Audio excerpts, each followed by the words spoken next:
Okay, good morning, guys. Shavuot Tov. Here we are. We are on Samachet Amud Al 68a. And we are at the top of the page. And basically, we've been talking about, whenever we start, someone comes. Chazak Baruch Yehuda. Chazak Baruch for the Sidurim. So, we are just about to start right now. So, we left off with talking about the source from where do we know that if a girl makes an oath while she's in the arusa state, not fully married yet, but partially married, that both the husband and the father have to both get rid of her neder. When they both say it's mufar, then it breaks the neder. So the psukim that we brought last time was the psukim we brought last time was right here. Imbet isha nadara and v'imbet isha nadara. Right. So that was last psukim. Now we're going to see Tana the Rabbi Ishmael. The Bet Midrash Rabbi Ishmael said there's a different pasuk that is the source of this halacha. Ben ish leishto, ben av lebito. Mikan, from here we learn the na'ara meurasa she'avia u'ba'ala mifri nedareha, that a na'ara it was in the first stage of engagement, marriage, first stage of marriage, that her father and her brother and her father and her husband together, they get rid of the neder. So we look at the full pasuk. Ela chukim, it's on the side. Ela chukim asher tziva Hashem et Moshe ben ish leishto. These are the laws that Hashem commanded Moshe. This is the ending of all the laws of Nedarim in the Torah, and these are the commandments Hashem gave Moshe. Ben ish leishto, between husband and wife. Ben av lebito, between man and his daughter. Bin ureha bet avia, when she is young, nara in the house of her father. So, let's take a look at the Ran, the top one on the left. The mashmale, second line down. The mashmale, like where does it come from? How do you learn from the pasuk? The benara meurasari. It's talking that it's we could infer that this pasuk is talking about a ne'ara meurasa. Since it says in that pasuk bin ureha bet avia, a ne'ara in the house of her father. Umidel samach av lebito. Behade ish, and it says father and daughter right beside man and wife. Behade ish, mashma de av uba mefir nadera. It's mashma because father and daughter and husband and wife are right beside each other, and there's a situation that father and husband need to work together, and that is binura betavia, and that is when she is a na'ara, she was still in the house of her father, but she is also connected to her husband. And that's where you need both. That's how he learns it out. Now the Gemara asks a question. Back to the third line down. Will the Tana de Rabbi Ishmael im hayot yeh leish my avidle? Now, a classic Gemara type of question is: we brought a pasuk according to one opinion, which is the opinion of the Rabbanan, which is im hayot yeh leish, and that proved to us this halacha. Rabbi Ishmael has a different pasuk. Ben ish leish lo ben av levito. So now we have to question each one. Well, if you're learning from this pasuk, what do you do with that pasuk? And then we're going to go back to him. And if you have that pasuk, what do you do with that pasuk? So that's what the Gemara is asking over here. Okay, Rabbi Ishmael, fine, you brought us this pasuk, but imayot leish my avidle. What are you going to do with that pasuk? What are you going to learn from that one? You can't just have a pasuk that doesn't teach us anything. Answers the Gemara, mokim leidach derava. He's going to explain according to the other opinion of Rava. So what does this mean? Let's take a look at the Ran. Left side where we left off. Uletana de Rabbi Ishmael, imayot ye my avidle mokim le kedi idach de Rava. Like the other opinion of Rava, the Amar Lekaman, and this is a quote from later on, Taf Ayin, 2 pages from now. Mekish kodmei havaya shniya. Lekodme havaya rishona. We are connecting before the Havaya is when you go into a marriage. We're connecting the before the second marriage to before the first marriage. What's going on over here? Before the first marriage, a woman is under her father's guidance, everything. So her father gets rid of her Nedarim. She gets married, and then she gets divorced, let's say. So now, you might think she's on her own. That's it. She was once with her father. Maybe she's on her own, or maybe she goes back to her father's house. So we say it goes back to her father's house, and therefore she now the Nedarim are back to under her father, until she gets married a second time. So we say that there's a connection between before the second marriage to like before the first marriage, and that's what Rabbi Ishmael learns from this pasuk of Imayot Yeh Leish, that there's a Hayot Yeh. There's two types of coming toward a man. That means second marriage. Before the second marriage is like before the first marriage. It's Kiddushin now, I'm assuming, right? Sorry? Kiddushin. She got divorced after Kiddushin. She got divorced after Kiddushin. Yeah, that's what she goes back to. She goes back to No, she goes. No, even after it says there only after Kiddushin. I think even after both, after everything, she goes back to her. I think she still has to be though a na'ara. I think in this case you're talking about here, according to Bruce, the woman with whom Kiddushin was promoted twice. Only Kiddushin. Because after she was betrothed, her husband either died or divorced her, and then another man betrothed her. So these two acts of Kiddushin serves to compare the second Kiddushin to the first Kiddushin. Just as prior to the first Kiddushin, the father was empowered to revoke her vows by himself, so to the second Kiddushin, the father is empowered to revoke himself. Although the father had lost the exclusive power of revocation.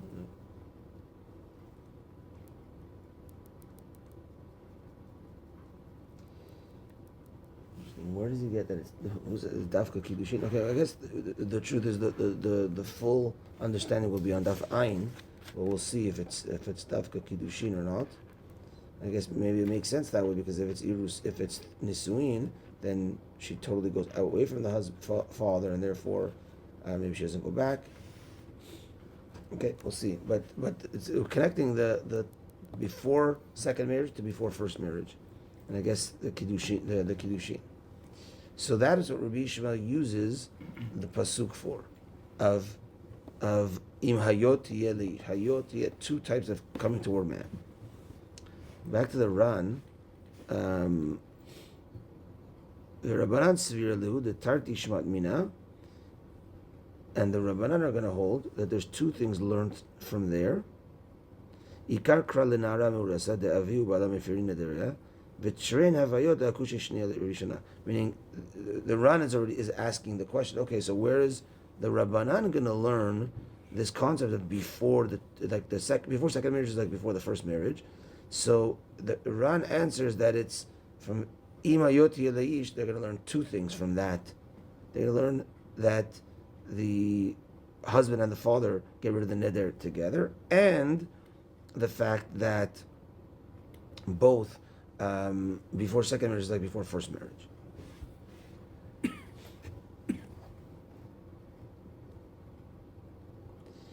Okay, so the Ran asks, so the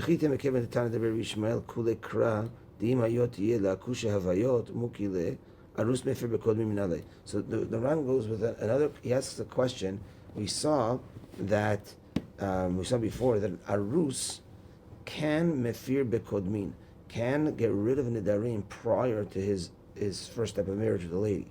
He could get rid of those nedarim that she made earlier. Where did we learn that from? So the Ran wants to say that, according to Rabbi Ishmael, where do we learn that from?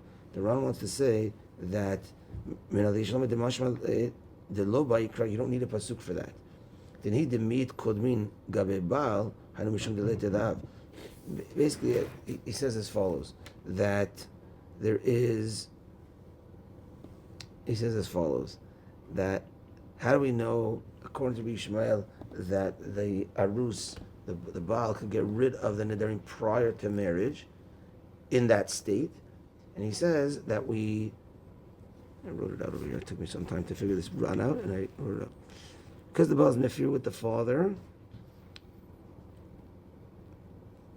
He hops on what the father could do, and So how does the husband get rid of Nedarim prior to marriage? He wasn't there. So because him and the father are joint at the time of Irusin, he hops on what the father could do as well. And if the father could get rid of that neder, he could also get rid of that neder. But that's the only time, because after they get nisuin, because Rabbi Shimon says you don't need a pasuk to say that he could get rid of the nedarim prior to marriage in the state of kiddushin, because he's joining the father at that time.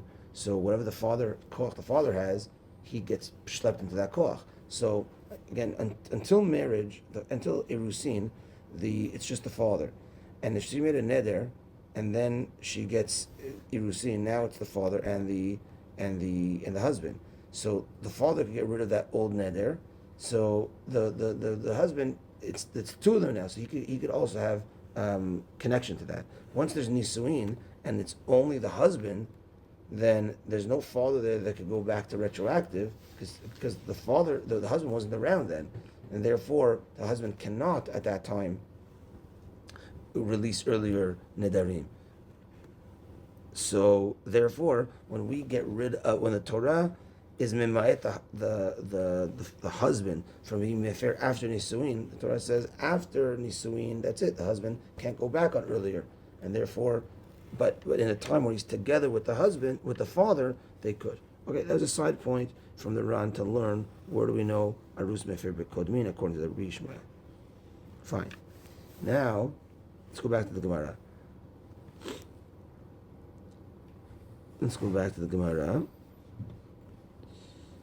Okay, so he said that pasuk imayot leish my avile. What's Rabbi Shimon going to do with it? He's going to be mokim leidach de Rava. He's going to go according to the other opinion of Rava, which the Ran said is connecting the before second marriage to the before first marriage, that the father could get rid of the neder in both situations. The Rava, Hai Tana de Rabbi Ishmael my avile. And now we're going back to the other side. Rava, what do you do with Rabbi Ishmael's pasuk? What are you going to learn from there? What are you learning from Rabbi Ishmael's pasuk? So this is a pasuk that is free according to you. According to Rabbi Ishmael, everything is taken. Ben ish leishto teaches us the husband and the father get rid of the neder together. Imayoti leish teaches us that this before second marriage is like before first marriage. According to you, Rava, what do you do with Rabbi Ishmael's pasuk? Says the Gemara, Mibaya lelomar shehabal mefer nedarim shebeno lebena. Says the Gemara that we learn from here that a husband only could get rid of nedarim between things that are between him and her. So we'll see in the Ran more further on this, but basically, when we say that a husband can get rid of nedarim, it's not all nedarim. We'll see in the Ran that it is nedarim that has to do with, I think it's inui nefesh, that has to do with, inui nefesh. Like, let's say she does something that is difficult for herself, inui nefesh, her own suffering, the husband could get rid of that one, and now things between him and her. So I'm just going to get myself a tissue.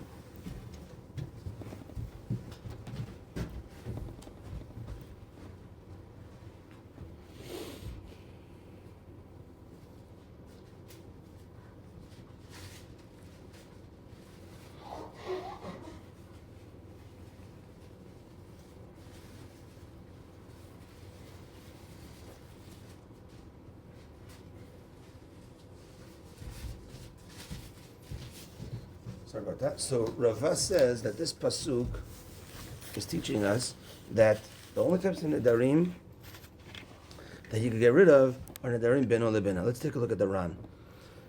The second middle-sized line, lomar shaba mefer dvarim shebeno lebena.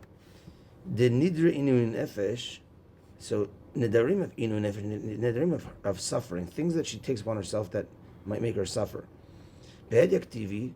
That is for sure written already in the pasuk that the husband could get rid of. Kol neder v'choshevot isar le'anot nafesh.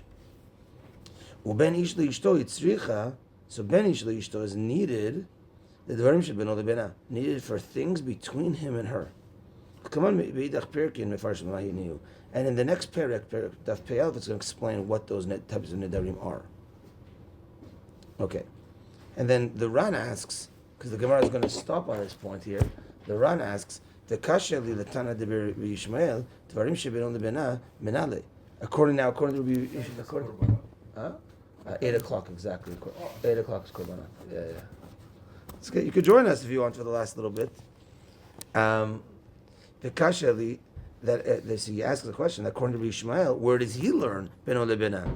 He says, V'efsha de tarti alef mina. He says, maybe that you could learn both from that pasuk. Okay.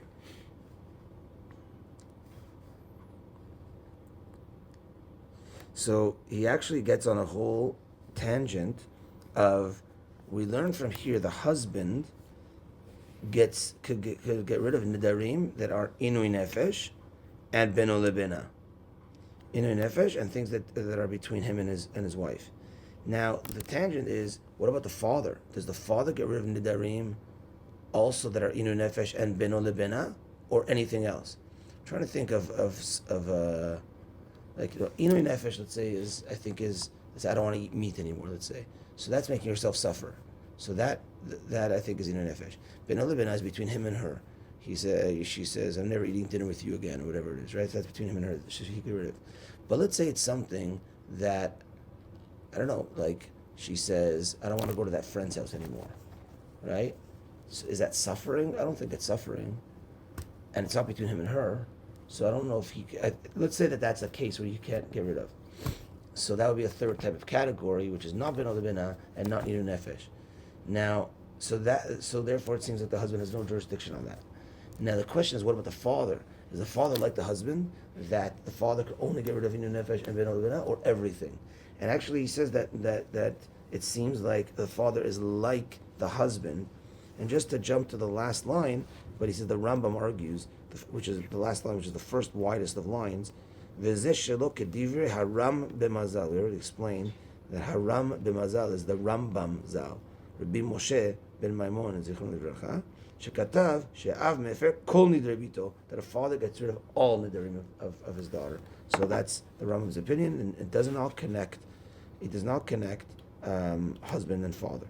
Okay, so that is the last point. So we have two psukim, two opinions as to where the source that a father and a husband together do the get rid of the neder. Two psukim, and then they learn from each one the different halachot, and which we said was before second marriage is like before first marriage, and the second halacha here is that the husband gets rid of only nedarim beno lebena. Okay, now I was going to ask an interesting question, which at first doesn't seem to have a difference, but then I will explain the difference. Ibayalehu. The last one line is Ibaya. Ibaya, a question. Baal megaz gaiz or maklish kalish. The husband, when he gets rid of the neder, is he cutting or is he weakening? What happens like this is that we need two people to get rid of this neder, the father and the husband. So when she says, I don't want to eat meat anymore, and the husband says, I'm getting rid of that neder. Now, he's only one out of two. You need two people to get rid of the neder. What happens when he gets rid of that neder? Is he cutting? Meaning, do we look at it as two parts, father and husband? Now he cuts away his part, and the father's that doesn't say anything over here. That is full. It's a full strength neder. Like if say she violates, is she violating a full strength neder, or we're looking at it that when the husband removes himself and says, it's not a neder, I argue on that. Is he weakening the entire thing? Is he weakening her neder entirely? So you need both. So it's not, he can't do both, you need both. But when one removes himself, is he cutting himself away as like a 50-50, and the other one is like insert away in full strength?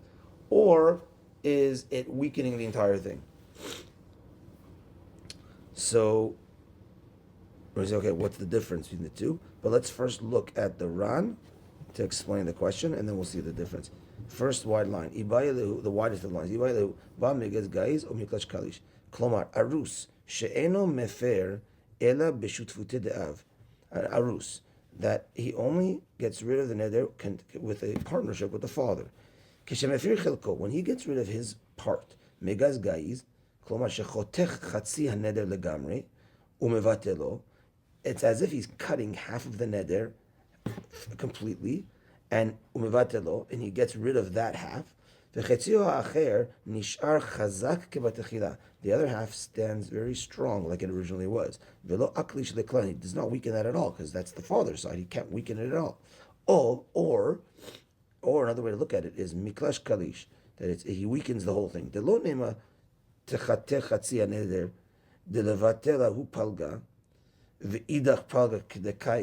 We don't say that, okay, you got rid of your half and the other half stands very strong as it was. Rather, with the hafara of this arus, miklash hu the kadesh le neder, he weakens the entire neder now. So she said, I don't want to eat meat anymore. He says, nah, sorry, you can't, I'm getting rid of that neder. So the neder is still intact because the father didn't do the hafara nedarim yet, but it's weak. It's the entire thing's now weakened. And the Ram points out, of course, that the Gemara asked it with the arus, but it could have been even asking with the father. It's 50-50. So it just chose one of the two. So the Gemara says, back to the Gemara, first word on the line, hecha kami ba'ilan. The question is, and as the Ram says, like, kolomar my nafkamina. What's the nafkamina? What's the difference between this outlook or that outlook? This is a very like yeshiva type question. Very yeshiva, like when the Baal gets rid of half the neder, is he getting rid of half of it and the other half stands strong, or you're weakening the entire thing? So, okay, that's very nice to talk about that. What's the difference in the two? I'm just trying to think of a neder that half a neder still has validity. Like, what's an example? Like, in my head, I can't. So, you're touching on, let's see the answer. The and consequences of breaking the neder or not breaking the neder. I know, but I guess the question is, really the neder of don't eat an apple or don't eat meat. A half a neder doesn't exist. What, Monday to Wednesday you can have meat, and Thursday to Sunday you can't have meat? Well, how about, so this I'm also not so clear on, because I don't know what that means. The answer is it's an interesting, the Gemara's answer, and we'll see. Right. Kegon, what's the case? What's the difference? The nadra mitren zetin. She said, I'm making a neder on 2 olives. These 2 olives I'm not eating. The shama arus, and the arus heard. The eferla, and he says, you can't. I don't. You could eat the olives. And she ate them. Meaning the father didn't get rid of the neder yet. Right. She ate them. Okay, I'll pause there for a second. So that's the nafkamina. Meaning it seems like if there's 2 olives here, so the husband only has power on one of them. But I don't get that either, because the neder's on the whole thing, right? So how does that work? But the case the Gemara is saying is like this: that what's the difference between cutting or weakening? She says the case is there's 2 olives here. She says, I'm not having these 2 olives making a neder. He says, get rid of that neder. So she says, okay, got rid of the neder. She eats it. But then the father had to get rid of the neder. So she violated her neder. How much of a violation was that? So the two olives is because we're kind of saying that he has jurisdiction in a certain way on one, and the father has jurisdiction on the other, because they're coming together. But why didn't you say 1 olive? Say 1 olive. What does it matter? The violation is not as strong as if she ate both. So it means that the punishment is not the same. Yeah, I think, because let's say she ate 1. Yeah, that's the answer. The punishment is not the same. Let's say she ate 1 out of the 2. Because it's still a nether. It doesn't matter if it's half a nether or a full nether. It's still a nether. It's still a nether, right? Like, that's the thing. Like, let's say she ate 1 out of the 2. I think the Ran, we're not going to go into it, but I think the Ran says that, like, she ate 2, because if she ate 1 out of the 2, then we don't know which one did she eat, the husband's one or the other one, but like the nether was on the whole thing. Okay, so the case is like this: what's the difference between cutting or weakening the entire thing? And the case is, she makes a nether from 2 olives.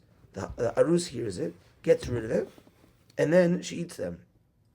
Says the Gemara, I amrinan megas gayis. If we say cut, lakit, she should get lashes, because a violation of a neder, and you do an action based on that violation, technically there is lashes there. And lashes is the full punishment. That means he got rid of half, but the other half is there completely, and she gets full punishment. But if you say that he weakens the entire thing, isura be'almahu, it's just an isur. It's just a sin. And it's a sin, but it's just a sin without the punishment. So the Gemara is saying that this outlook is actually a practical difference. When the husband gets rid of half the neder, is the other half intact fully? And therefore, when she violates, then she violated a full neder. And when you violate a full neder, right, then you get lashes. Or no, she violated a weakened neder, and therefore you violate a weakened neder, you're not going to get lashes for it. You're going to get just the isur. I hear it that way because, like, you need two parts to get rid of this. It's kind of like, let's say you have the biggest guys looks at me like, let's say 2 doors. You got to go through 2 doors to get to the other side. If one door is open and the other door is locked, you ain't getting to the other side. So it's like that's nice that one guy let go, but you can't get through. And therefore, it's like if you bash the door through, you fully violated what's going on over here. Or did he weaken the doors? And now she went through and she violated weak doors and not. So the first understanding is it's a full violation over here still, and therefore you're going to get lashes. Second understanding is it's a weakened violation, and you're not going to get lashes. Just the isur. And we're going to end here because the Gemara is going to say mai. So what is the outlook? Is it cutting or is it weakening? Now we're going to leave for tomorrow night. That's what we're going to get from Tashma till the end of the next page. It's a very short one, but when you see massive runs, that means it's also going to be a long one. But now we're at the question. We're leaving off. I was going to get into it, but it starts getting sticky, and then we'll leave it for tomorrow. Where we now have a question: is that cut? Is that cut meaning that the nether is still fully intact, or is the whole thing weakened? How do we look at that? And that's for tomorrow night. B'ezrat Hashem. Zaku Baruch, Shavua Tov. I'll see you tomorrow night. B'ezrat Hashem.